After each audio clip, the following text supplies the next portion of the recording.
Yeah. But yeah, man, that's really cool, and like that's funny because I know you're into skateboarding, and I know you like skateboarding stuff. And when you say make your own luck, all I can think of is Rob Dyrdek's Twitter page. His bio was "Make your own luck." You make your own luck. Forever. It might still be like I mean, it's such a pertinent statement. You know, the people that put in the work will eventually get it paid off. You know, and every time that I thought that my end was coming, I kept going, and then a new peak came. You know, and it's like just when you think your valley's in, and it's like this is the end for me.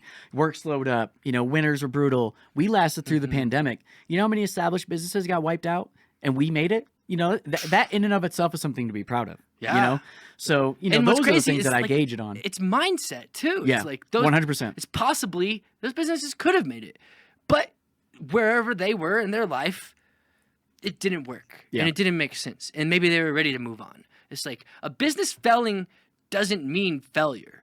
It means everything you've done is what you've accomplished is success in itself, but it means you're ready to move on to the next point. I think maybe I think it's more than just like failure isn't failure. It just sounds very backwards and millennial to think.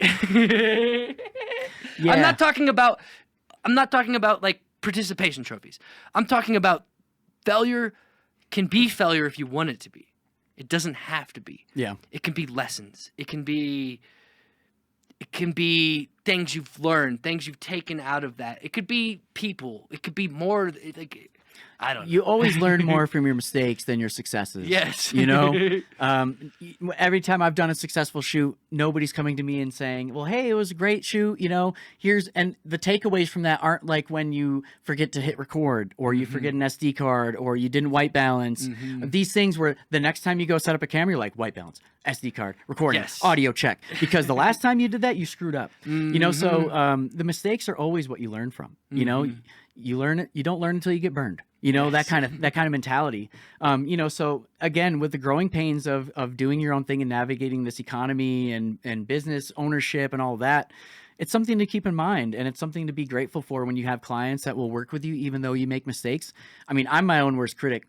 You know, don't lose sleep, but like, you know, the phrase is like you lose sleep over it. You know, I lose sleep over you know, making bad cuts.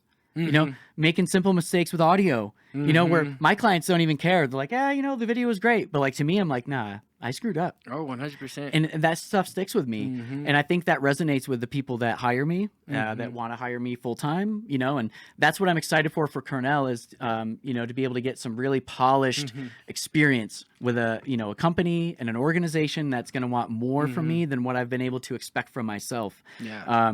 You know, because you're in the same boat. We're one-man bands. You know, you're only going to progress as far as you're going to push yourself. And I'm wanting to grow out of that, actually. I'm not wanting to be a one-man band. And I don't think anybody does. I don't want my business to be noticed as that. And this is something that I've learned recently. It's bigger than that.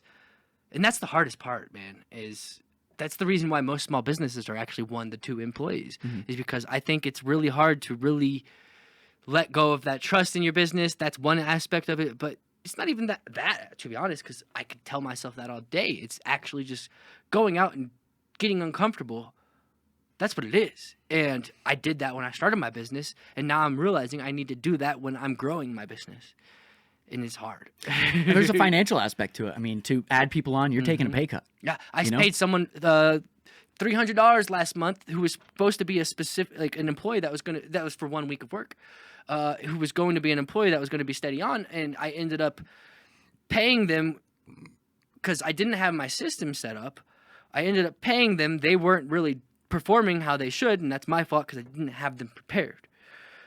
So I paid them. I basically threw that money away, and not only that, I threw that week of time away when I needed it the most. Yeah. So there goes money, there goes time.